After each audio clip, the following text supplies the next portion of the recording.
How to share threads or Instagram post to story.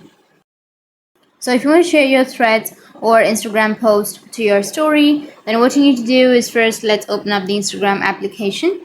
Once you open up your Instagram, now if you want to post something to your story, then what you need to do is simply go with the bottom of that post, which has that share icon.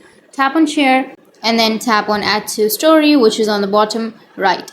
Once you tap on add to story, it will take you to this kind of page where you will be able to add that to your story.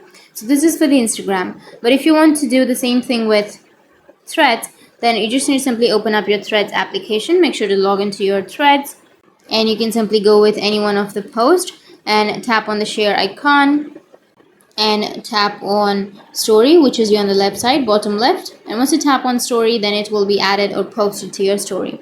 So that's how you can share your threads or Instagram post to your story. And if you have any questions, feel free to comment below. Thanks for watching.